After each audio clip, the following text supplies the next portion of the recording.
ராசிபுரத்தில் எழுச்சி பயணம் மேற்கொள்ள வருகை தரும் வருங்கால தமிழக முதல்வரை வருக என வரவேற்கும் ஆர் பி சீனிவாசன் எக்ஸ்எம்சி மாவட்ட பிரதிநிதி எம்ஜிஆர் இளைஞரணி ராசிபுரம் நகர செயலாளர் திரு ஜுபேர் அவர்களும் இணைந்திருக்கிறார். திரு ஜுபேர், ஒரு பார்வை என்ன வைக்கப்பட்டது அப்படின்னா, விஜயோட கூட்டம் ஒரு அர்பன் சென்டர்ஸ்ல அதிகமா இருக்கும் அப்படின்னு. நாகை போல ஒரு டெல்டா பகுதியிலையும் மக்கள் இப்போ நீங்க அவங்க தொண்டர்கள் ரசிகர்கள்லாம் போறாங்க அப்படின்னாலும் கூட ஒரு காமன் பீப்புள் வீட்டிலேருந்து வெளியில பார்க்கறத பார்க்குறோம், கையசைக்கிறத பார்க்குறோம். இதெல்லாம் ஒரு சில விஷயங்களோட அறிகுறியா நீங்க பார்க்கலையா? இல்ல அறிகுறியா பார்க்க முடியாது. ஒரு நடிகர், ஒரு உச்சபட்ச நடிகர், தமிழ்நாட்டின் ஒரு முதன்மை இடத்துல இருக்கக்கூடிய ஒரு நடிகர் நாகப்பட்டினம் மாதிரியான ஒரு அர்பன் ஏரியாக்குள்ள அவர் காரில் போகிறப்ப ஆட்டோமேட்டிக்கா அங்க இருக்கக்கூடிய மக்கள் கை காட்டுவதும் அவர் புன்னகைப்பதும் தமிழருடைய மரபு. தமிழ்நாட்டை பொறுத்த வரைக்கும் ஒரு ஊருக்கு புதுசா ஒருத்தர் வர்றாரு அப்படின்னா அவரை பார்த்து நம்ம வரவேற்கிறது, கை காட்டுறதுக்கு மாற்று கட்சியாக இருந்தாலும் மாற்று கருத்து உடையவராக இருந்தாலும் வரவேற்பு கொடுக்கிறது என்பது ஒரு இயற்கையான ஒரு விஷயம் தமிழ்நாட்டை பொறுத்த வரைக்கும். அது அரசியல் கட்சியாக இருக்க வேண்டிய அவசியம் கிடையாது. அது ஒரு செலிபிரிட்டியா இருக்கலாம், ஒரு சினிமா பிரபலமாக இருக்கலாம். அது நாகப்பட்டினம் மாதிரியான ஒரு இடங்கள்ல போறப்ப அவரை தன்னிச்சையாக கையை காட்டலாம், சிரிக்கலாம். அது உங்களுக்கு வாக்குகளாக இவ்வளவு நெடுந்தூரம் வேற எந்த அரசியல் தலைவருக்கு இது போல நம்ம பார்க்கிறோம் சமீபத்துல? இல்ல எம்ஜிஆருக்கு கூடாத கூட்டம் கிடையாது, ஜெயலலிதா நம்மாருக்கு கூடாத கூட்டம் கிடையாது. எம்ஜிஆர் அவர்கள்லாம் அந்த காலகட்டங்கள்ல ஒரு கூட்டத்தை முடிச்சுட்டு இன்னொரு கூட்டத்திற்கு 1 கிலோமீட்டருக்கு கிட்டத்தட்ட 4 மணி நேரம் 3 மணி நேரம் மக்கள் வெள்ளத்தில் ஊர்ந்து போன காட்சிகள்லாம் நம்ம பதிவு செய்ய. அந்த லீக்ல விஜய சேர்க்கிறீங்களா? இல்ல அந்த அளவுக்கு நீங்க ஒப்பிட முடியாது. ஏன்னா அவர் மக்களோடு இருந்தார். அவர் என்ன செய்வார், ஒரு கூட்டத்திலிருந்து இன்னொரு கூட்டத்திற்கு கிளம்பும் போது அந்த காரினுடைய கண்ணாடி கதவை திறந்துட்டு மக்களை கை கொடுத்துக்கிட்டே போவார்.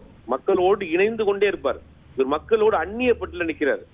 இவர் வாரம் ஒரு நாள் வெளியில் வருவேன், அதுவும் சார்ட்டர்ட் பிளைட்ல வருவேன், சொகுசு வாகனத்தில் கை காமித்து பயணம் போவேங்கிற அரசியலே புதுசா இருக்கு.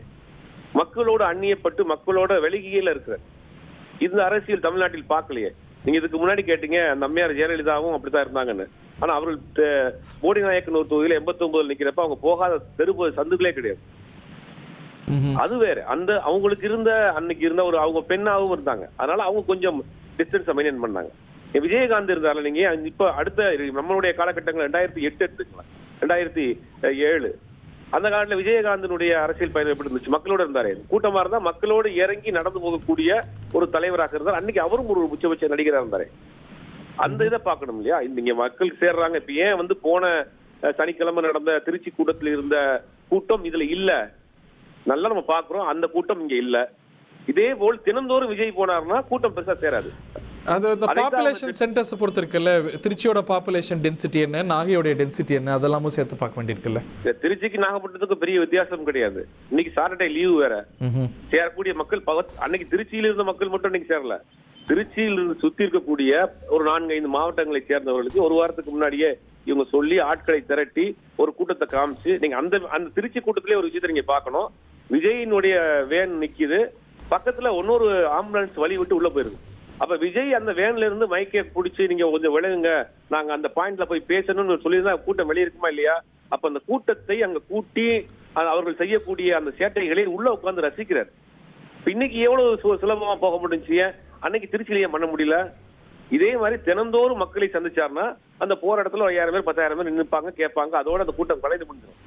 என்னைக்காவது ஒரு நாளைக்கு வெளியில வர்றப்பதான், ஊருக்கு ஒரு விருந்தாளியா போறப்ப முதல் முறையா போறப்பதான் கேட்பாங்க, எப்போ வந்தீங்க, நல்லா இருக்கீங்களா, எங்க இருக்கீங்கன்னு கேட்பாங்க. தினந்தோறும் ஊர்ல இருக்கிறவரை பார்த்து கேட்க மாட்டாங்க. அப்ப விஜய் தமிழ்நாட்டின் ஒரு அரசியல் விருந்தாளியாக தான் இருக்கிறாரு.